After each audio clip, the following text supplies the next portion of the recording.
everybody. This one is do it yourself. Do not give evidence against yourself.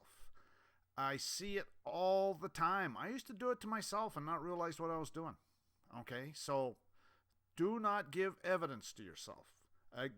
Give evidence against yourself. Okay, so this is Article 5, an amendment. No person shall be held to answer for a capital offense or other infamous crime unless on presentment or indictment of a grand jury, except in cases arising in the land or naval forces or in the militia, when in actual service in time of war or public danger. Nor shall any person be subject to, for the same offense, to be twice put in jeopardy of life or limb. Nor shall be compelled in any criminal case to be a witness against himself, nor be deprived of life, liberty, or property without due process of law. And that's the part I wanted to emphasize. Nor shall be compelled in any criminal case to be a witness against himself, nor be deprived of life, liberty, or property without due process of law. Now, that's also found in, or something similar, Article 14, International Covenant on Civil and Political Rights. And this is Clause 1, says all persons shall be equal before the courts and tribunals. Tribunals is probably the better word for it because that's what they are. And it goes on in the determination of any criminal charge against him or of his rights and obligations in a suit at law. So we're talking civil and criminal procedure here. And paragraph G says not to be compelled to testify against himself or to confess guilt. And so a lot of people don't realize what happens, what they're doing when the pig comes by and wants your driver's license. Well, he's wanting you to give evidence against yourself, and you don't have to do it. And under the Article 14 of the International Covenant on Civil and Political Rights, and under Article 5, an amendment, you don't have to. This is Article the 14th Amendment, Section 1. Says all persons born or naturalized in the United States and subject to the jurisdiction thereof are citizens of the United States. Okay, well, and this Article 14 talks about persons, and even the Fifth Amendment talks about persons. Okay, so, I mean, again, it goes back to U.S. citizens. And I want to bring your attention to the so-called 14th Amendment is unconstitutional video. Because it's not a 14th Amendment, it's actually a revision, and Congress isn't authorized to revise the Constitution. So I would suggest you check it out. So it really means nothing. Anyways, the bottom line is, though, a person is a fiction is a Satanic trust. Okay?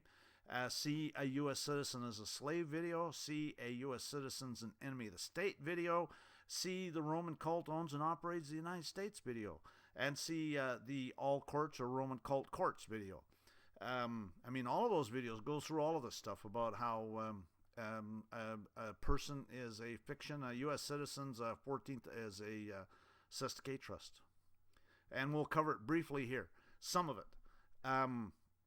This is a summary. You know, I keep getting people contacting me about this. It's a summary, okay? If you've ever looked at 5 pages of the congressional record, I mean, it's extremely small print in 3 columns. This is a summary. I can't believe that people think that, anyways. A citizen of the United States is a civilly dead entity operating as co-trustee and co-beneficiary of the public charitable trust, the constructive Satanic Trust of U.S. Inc. under the 14th Amendment, which upholds the debt of the USA and U.S. Inc. And this is in Rebolens. Every taxpayer is a Satanic trust having sufficient interest in preventing the abuse of the trust to be recognized in the field of this court's prerogative jurisdiction. So, again, a taxpayer is a U.S. citizen, okay? A Satanic trust. Every taxpayer. Now, even resident aliens can be taxpayers. So, but bottom line is they're all Satanic trusts. Slater's protestations to the effect that he derives no benefit from the United States government have no bearing on his legal obligation to pay income taxes. Unless the defendant can establish that he is not a citizen of the United States, the IRS possesses authority to attempt to determine his federal tax liability. And so, you know, again, it's a U.S. citizen is a taxpayer by definition. That's the Delaware court. This is D.C. Code, Chapter 56, Section 1617, located at 31 Stat 1432. And a legal estate, the legal estate to be in cestui use. This is more of the D.C. Code.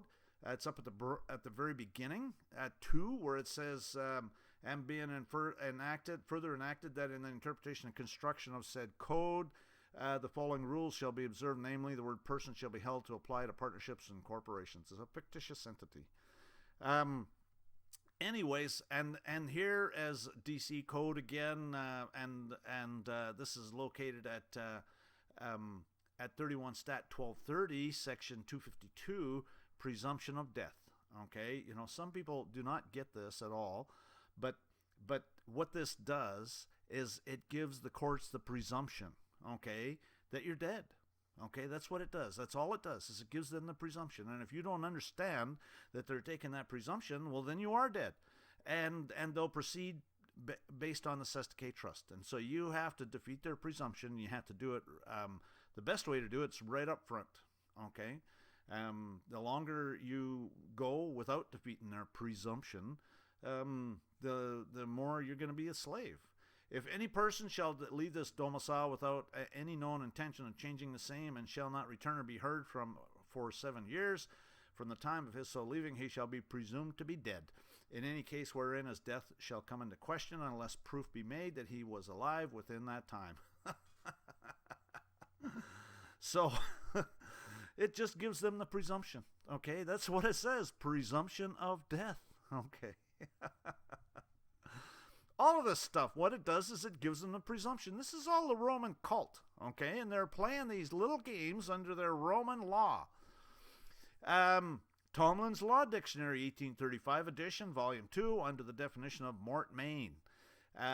Yet still it was found difficult to set bounds to ecclesiastical ingenuity, okay? Sounds like Roman cult. For when they were driven out of all their former holds, they devised a new method of conveyance, by which the lands were granted not to themselves directly, but to nominal fiefs to the use of the religious houses, thus distinguishing between the possession and the use, and receiving the actual profits while the season of the land remained in the nominal fief, who was held by the courts of equity, then under the direction of the clergy. Okay, that's the Roman cult, and it's still going on today. To be bound in conscience to account to his cestui use for the rents and emoluments of the estate. Well, that's talking about taxes.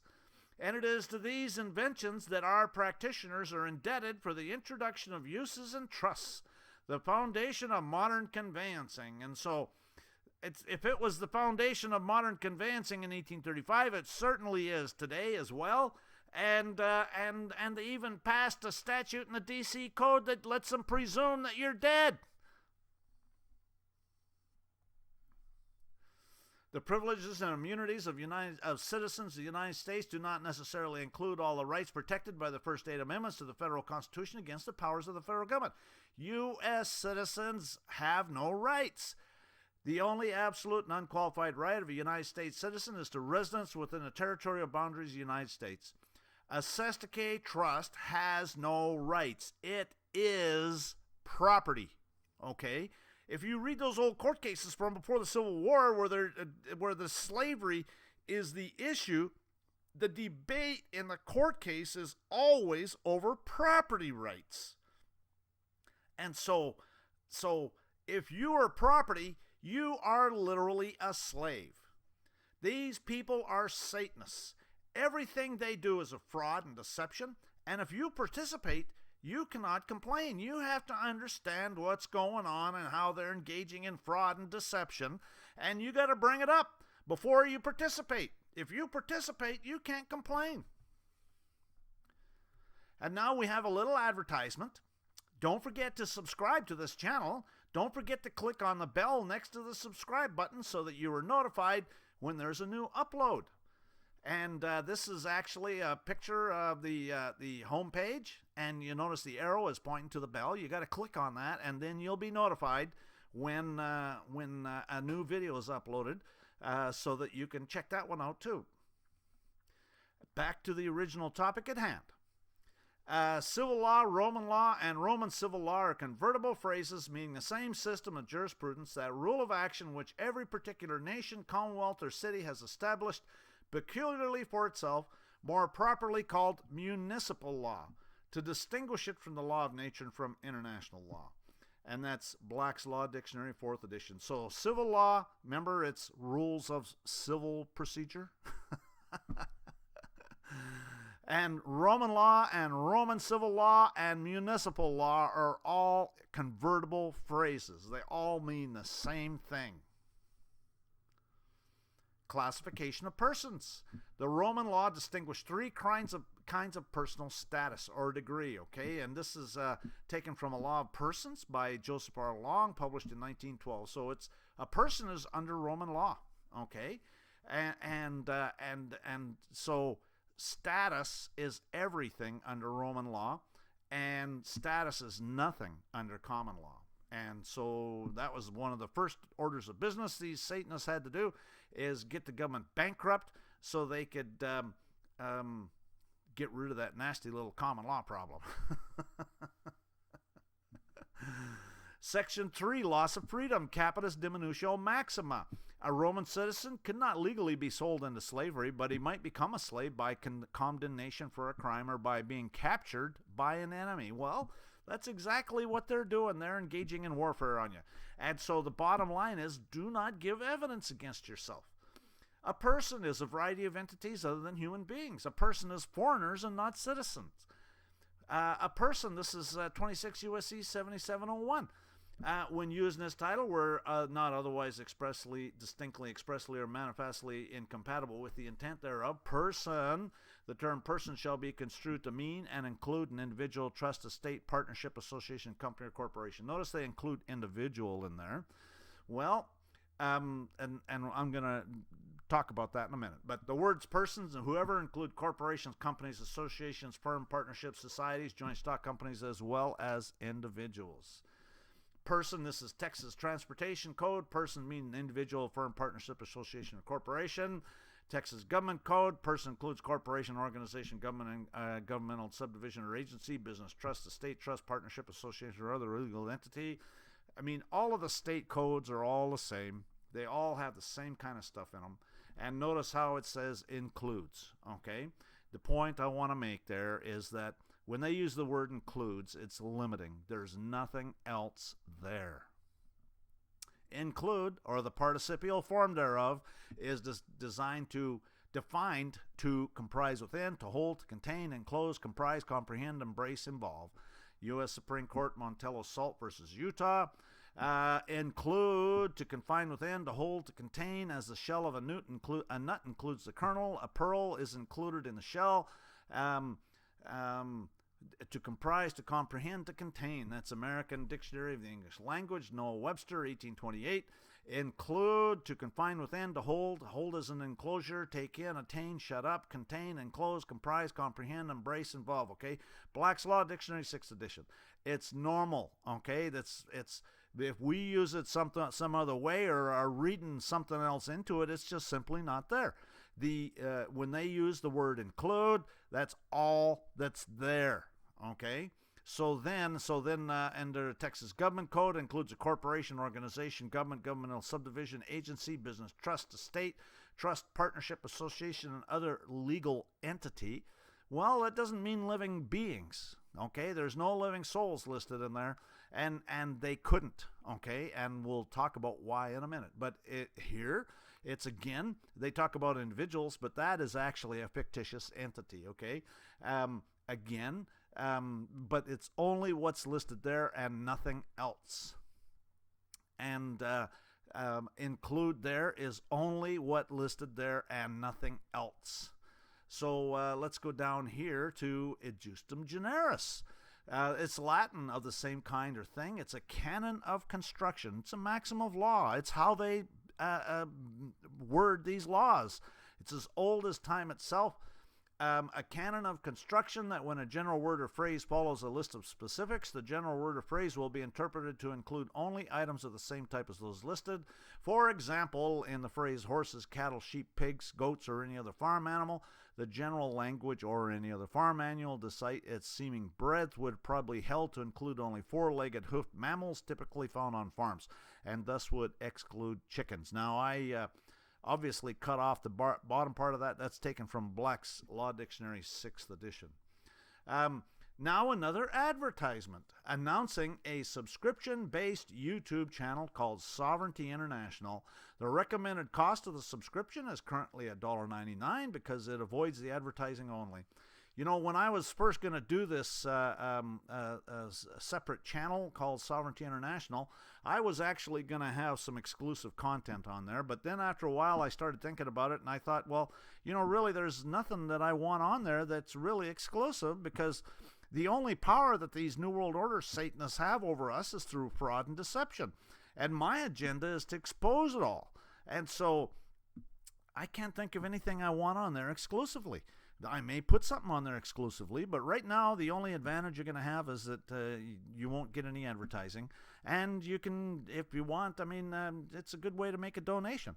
Anyways, I'm currently publishing 6 videos a week. The YouTube channel link, if you type in what's right down there at the bottom, it'll take you there. I've had some people contact me saying they can't find the channel. And so, yeah, that's the link to the YouTube channel right there at the bottom. And here I even show a way you have to do it. Some people sent me a PayPal donation, and I sent them back an email because I was thinking that maybe it was they were trying to get this. And what you have to do is click on that Start Free Trial link there, and if you look at the top, you'll see the link to the YouTube channel. Anyways, so that's what you have to do is click on that Start Free Trial, and then it'll go through YouTube. I don't know if they take a piece of the action or not. I have no idea, but if they do, they do. That's no big deal. But that way you can get the subscription. I can't control. I can't turn it on or off for someone. You have to do it for yourself, and that's how you do it. Anyways, back to the topic at hand. Low intelligence Leos, okay? And so again, we're talking about do not give evidence against yourself, okay? And so they deliberately screen out intelligent people in hiring process for their law enforcement officers. They're Leos. There's a case called Jordan versus City of New London that went to the U.S. Court of Appeals for the Second Circuit, and it was case number 99-9188. Robert Jordan had a master's degree and scored too high on their test. He was too intelligent. They didn't want anybody that can think for themselves. This is an ABC News internet article. Says New London, Connecticut, September 8, 2000, so it's quite old now, 15 years. A man whose bid to become a police officer was rejected after he scored too high on an intelligence test, has lost an appeal in his federal lawsuit against the city. And so, you know, you can search for it and find it. Shouldn't be too difficult. I didn't have any trouble at all. Former Satanist Mark Passio talks about Satanists in America. And he was a former Satanist priest. So who would know besides a former Satanist priest? Anyways, he's got some great natural law videos. Talks about the pillars of Satanism. And he had to take Latin in high school, so he's actually quite brilliant. He goes into the legal definition of words and talks about Satanism. And talks about it in relation to Satanism and how, like, it's all over the place. Anyways, and the one of the pillars of Satanism is moral relativism, and that's where there's no absolute right or wrong. Truth is relative. Gee, that sounds like a court case. You know, it's right. It's this one says that you can't do that, and the next one will say you can. And so, you know, it's everything is relative. We just make up what's right or wrong. What's right or wrong is what we decide today, and tomorrow it'll be something else. And according to Passio, he says that 2/3 of Americans are practicing Satanists. Well, you know, I think he's being generous. I think it's more like about 90%. I mean, this Satanism is just everywhere. Once you start seeing what it is, It's just everywhere. More pillars of Satanism, which are forms of mind control, is order followers. And these order followers are everywhere. They're responsible for all of the atrocities in history. They just follow orders without thinking about whether it's a lawful order or not. They're willing slaves. My son is actually talking about going into the SEALs, the Navy SEALs. And, I don't have a problem with that so much. My concern is that anybody in that kind of line of work is basically a hired killer.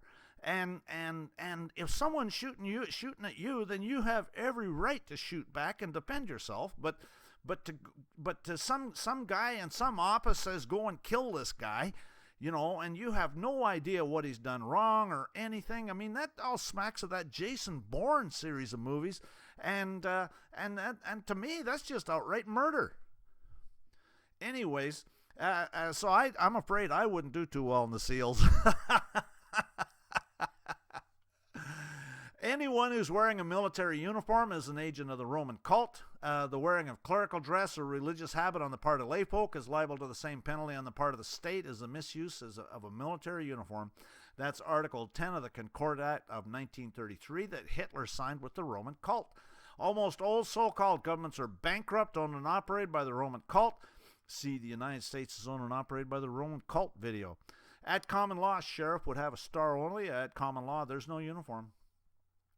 The World War II war crimes tribunals, all the Nazis claimed they were just following orders. Well, I guess that means they were Satanists. They were saying that essentially, we're just following orders. We're just doing what some guy told us to do. Well, you're supposed to think about what you're being told to. Every order, you're supposed to consider it and decide whether that's a lawful order or not, and you have no duty to obey unlawful orders. And it's your duty to stand up and say, sorry, I can't do that. That's why they suffered death by hanging or spent the rest of their life in jail. And some of them are still hunted to this day. The Vietnam War, the My Lai massacre, they were convicted of murder. Today, order followers are everywhere. The first thing these order followers want when they stop you is they want you to give evidence against yourself. And what does this evidence take? What form does it take? Well, driver's license, registration, and insurance. That's giving evidence against yourself. And so here's the Federal Tax Lien Act of 1966, the definitions section located at Public Law 89-719 at 80 Stat 1130 to 1131. And it talks about the motor vehicle means every self-propelled vehicle that's registered, okay, for highway use under the laws of any state or foreign country. And so, again, if it's registered, they can presume. Again, this comes back to presumption again, okay? Remember we talked about how that DC code, the Sestake Trust, presumed dead, okay? Well, this is the same thing. This gives these code enforcers, these Satanists, the right to presume certain things. And you can defeat their presumptions. Watch my estoppel certificates video. And it puts them in a very difficult position. Anyways, so then that's paragraph 3 under subparagraph 3, and now subparagraph 4, security. The term security means any bond, debenture, note, certificate, or other evidence of indebtedness. Okay, these are all commercial instruments. Certificate of indebtedness issued by a corporation or government or political subdivision thereof. This is all commercial. This is talking Uniform Commercial Code. They're talking negotiable instruments. They're talking, this is all Uniform Commercial Code. And so the thing you have to understand is that this gives them the presumption that if it's registered, you're involved in commerce. The Federal Tax Lien Act of 1966 gives them the right to presume under their satanic Roman law, which is really canon law, that any vehicle that's registered is involved in commerce. But under Title 18, United States Code, Section 31, they have a very specific definition for commercial vehicles. And they call it a motor vehicle there as well. And so it means every description of carriage or other contrivance propelled or drawn by mechanical power and used for commercial purposes on the highways and the transportation of passengers and property or cargo. And then they even define commercial purposes means the carriage of persons or property for any fare, fee, rate, charge, or other consideration directly or indirectly in connection with any business or other undertaking intended for profit. That is proper. That's the way it's supposed to be. And these Satanist order followers go and assault you, because I'm going to show you how you got assaulted when they stopped you, because they want to generate revenue. Okay, this is all Federal Tax Lien Act of 1966. At common law, there's no precise speed limit of a traveler by automobile must adopt a reasonable speed. Okay, you have to respect the other people that are on the road and drive in a safe manner. That's common law. That's Gallagher versus Montpelier, which is found in American Jurisprudence, Book 5, page 645.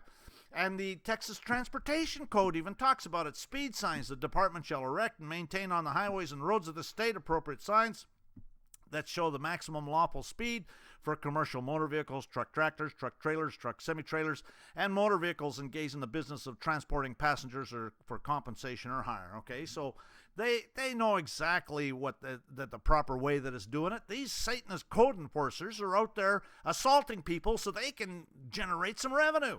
Okay, so the bottom line is do not give evidence against yourself. Okay, and so I never give them that stuff. They want driver's license, registration, insurance. I don't even carry that stuff with me. Actually, I do have the insurance and the registration. I carry it with me in the private conveyance, but it's owned by a trust, so I don't own it. I'm just happen to be traveling in it. Anyways. But they don't, once I bring up this stuff, they all of a sudden don't want that stuff anymore. I can tell you right now. So the first thing I ask them is, was there a breach of the peace? I'll tell them, first of all, I'll say, I don't mind giving you whatever you need here, officer, but, I got a couple questions. Was there a breach of the peace?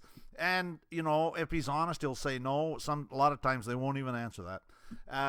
And then the next question is, do you have a lawful warrant? And sometimes they'll say no, and sometimes they won't even answer it. And so then what you say is, well, so then you're not operating in your official capacity as a peace officer, but you're operating in your private capacity as a revenue officer under the Federal Tax Lien Act of 1966. And so then, after saying this, I've never had them ask for registration insurance again. Okay, but they still want like a driver's license or some sort of identification. They want to know. They want to do a warrant search, eh? I'll tell you, they've never. Once you do that, I mean, all of a sudden they don't care about the registration or insurance or anything. Anyways, and so they still want a driver's license or identification. Okay, and so I tell them that's all hearsay and inadmissible as evidence in any court of law. And the name's hearsay, the date of birth is hearsay, the picture's hearsay, the address is hearsay. The driver's license is not mine, it belongs to the state, and the name on it isn't even my name, it's the name of a Sesticate Trust. And so and that's where I go with it. Now, sometimes I have to, and I this is something I wanted to cover, but I forgot to make a slide on it, so I'll just go through it. Sometimes I'll ask them, do you have any evidence that I'm carrying passengers or property for hire? Okay, that's another thing I bring up. And again, that goes to Title 18, United States Code, Section 31. And you have to understand that if you do not have passengers in your vehicle, okay, they are guests. Okay, you can have guests and travel. Okay, they're not a passenger. You gotta understand the words. Okay, and stay away from the words that put you into commerce. Anyways, sometimes I will even go so far as to say, since you're operating in your private capacity as a revenue officer of the Federal Tax Lien Act of 1966, and you're wearing that peace officer uniform, you're impersonating a peace officer, and that's a felony. So I think you ought to get your boss over here. I want to talk to him. And, I'll tell you that by the time, I'll tell you that they usually just, they don't want to talk to me after I start bringing up this stuff, I'm telling you, and I've never had to produce registration or insurance, but they do rake me over the coals. But the bottom line is that I've never had to produce registration or insurance, okay, and they just want to know who I am, And they already know, quite frankly. But you know, anyways, I just you know, again, don't give evidence against yourself. You give evidence against yourself, then they're going to use it against you. They tell you that. The only reason, and that's one of the things they want to know sometimes, is the date of birth. Okay, when push comes to shove, okay, you tell them, well, there's no law that says I have to have one of your government issued identification cards, and I don't have to tell you anything. And so then they want to know a date of birth. That's what it comes down to. That once they have the date of birth, they can pull up the social security number. They can pull up all sorts of stuff. And I just tell them, look, that's all hearsay. And the only reason, really, if you think about it, anybody wants to know a date of birth is because they need to know you're the age of maturity and you're old enough to make a contract. But in that case, you know, I mean, can't you tell by my gray beard that I'm old enough to make a contract? I don't remember my date of birth. That's hearsay. But I do remember graduating high school in 1975, and that's where you go with it. Now, you got to understand that it's all military occupation. Okay, the Treaty of Hidalgo does not end martial law. And that means that Arizona, New Mexico, California, Utah, Nevada are all under a military occupation to this day. And the southern states in the Civil War, there was no treaty with that, and there's been no proclamation. Okay, there's two requirements under the Lieber Code. They either have to have something in the peace treaty that say that martial law is going to end, or a proclamation, and there's been neither with the Civil War. And so therefore, Texas, Missouri, Arkansas, Louisiana, Mississippi, Florida, Georgia, North Carolina, South Carolina, Colorado, Wyoming, Virginia, Tennessee, Kentucky, Kansas, and Alabama are all under military occupation to this day. Now, Colorado, I'm not sure if it was one of the southern states. Matter of fact, I don't think it was, but it was part of Texas. Okay, parts of Colorado were in Texas, and in the original Texas, and parts of Oklahoma and Wyoming, okay, were in the original Texas, and parts of Kansas as well. And so that's why I'm mentioning those states. And in Canada, Alberta, Saskatchewan, British Columbia, Manitoba, Yukon Territory, Northwest Territory, and the Nunavut Territory are all under a military occupation. Okay, and the reason is that under the Royal Proclamation of 1763, all of that was considered Indian territory, and so therefore, and RCMP is the national military force that patrols that area, and so again, it's all under a military occupation. And another advertisement. Check out my other videos: Bankster Thieves 1, 2, and 3, Churchianity Series, Bankrupt Corporate So-Called Governments, Bar Members 1 and 2, Android, Martial Laws Here, Quasi-Contracts and Roman Civil Law, De facto courts, all courts are ecclesiastical courts, DC courts in Texas, and jurisdiction. And back to the topic at hand. Under Article 1, Clause 1 on the International Covenant on Civil and Political Rights, Clause 1 and Clause 3. The first Clause 1 is all people have the right to self-determination by virtue of that right to freely determine their political status. And this is all Roman law, but status, because status, it talks about status, so that's how you know it's Roman law. And so the state parties to the present covenant, including those having responsibility for the administration of non-self-governing and trust territories. Okay, those are territories that are under military occupation. Shall promote the realization of the right of self-determination. Okay. Anyways, so they even talk about these military occupations, and this is Washington, Revised Code of Washington, Legislative Declaration of Civil Liberties Day of Remembrance. The legislature recognizes that on February 19, 1942, the President of the United States issued Executive Order 9066, which authorized military rule over civilian law and lives. So I think every state is in a military occupation under the law of emergency and necessity. But I can't prove that, but I can prove the ones that we talked about here a minute ago. Anyways, see my Alberta and other Canadian states are under a military occupation video. See my Texas and other states are under a military occupation video. See my U.S. citizen is an enemy of the state video. You have to treat it like warfare because it is warfare. That's exactly what they're doing, okay? They're making war on you is what they're doing. You have to build a case against them and take them before their Roman cult Baal priest handlers. And see my estoppel certificates video. That tells you how you can build a case. You take away their good faith, okay? That's what you have to do. And have proof that you can present in court, in their kangaroo court. If you're not free to go, then you're arrested, okay? Any restraint, however slight, upon another's liberty to come and go as one please constitutes an arrest. Now, they like to call it detained, okay? Well, you know, you can call it whatever you want. If I'm not free to go, I'm arrested. And so you better treat it that way because the litigation's going to bring that up. And an unlawful arrest is an assault, okay? An illegal arrest is an assault and battery. The person so attempted to be restrained of his liberty has the same right to use force in defending himself as he would in repelling any other assault and battery. So the bottom line is that Satanist code enforcer pig assaulted you. That's exactly what they did, okay? You have to treat it like warfare because it is warfare. As with any warfare, the best defense is a good offense. And that's why you serve them with some documents beforehand and put them on notice and build a case against them. Okay, that's what you have to do. As with any warfare, it's live free or die. Okay, are you going to be a slave or are you going to be free? As with any warfare, either you're free or you are a slave. Their objective is to turn you into their slave. Okay, think about it. If they force you to pay a fine, they're forcing you to work for nothing for them. Okay, that's what they're doing. Okay, a fine is working for nothing for them. Are they? And the other choice is they sell you into slavery, which is prison. That's exactly what they do. That's exactly what it is. And the sooner people wake up to this, the sooner we put a stop to it.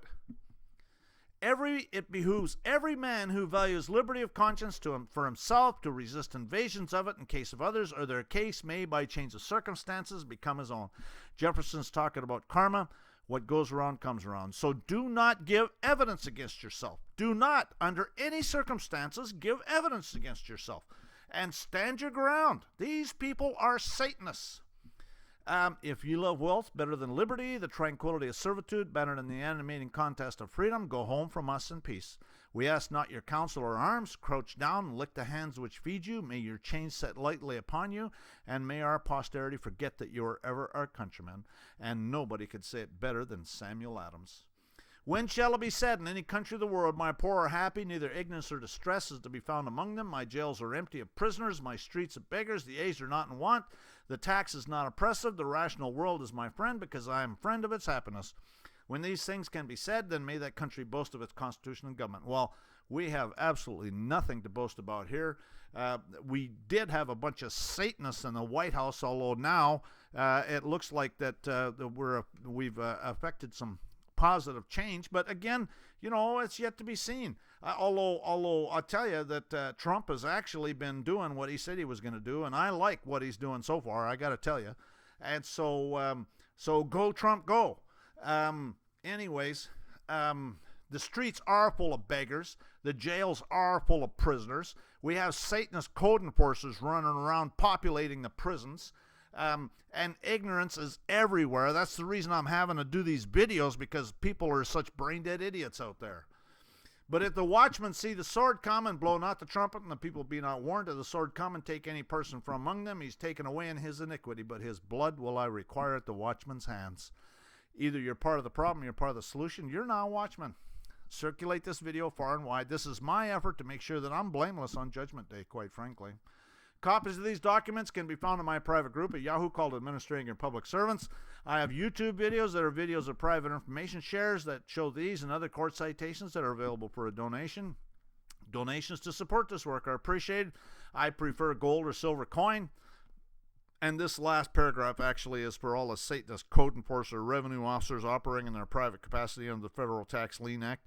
They can put their privileges and benefits up their rectal orifice, because I prefer gold or silver coin, but as an extremely less desirable alternative, I can accept their IOUs, Federal Reserve notes, PayPal gifts, checks, money orders, etc. Send me an email for particulars. My blog is sovereigntyinternational.wordpress.com. My website is sovereigntyinternational.fyi. My email address is engineerwin@yahoo. My YouTube profiles, both of them, Sovereign Living and Sovereignty International. My Facebook community page, Sovereignty International, actually that was deleted because of censorship on the part of Facebook. My private group called Sovereignty International is in the process of being deleted because of censorship on the part of Facebook. My Yahoo private group is called Administrating Your Public Servants, and my Google private group is called Administrating Your Public Servants. I appreciate you taking the time to watch the video. I hope you get something out of it, and I hope don't give evidence against yourself. Do not, under any circumstances, give evidence against yourself.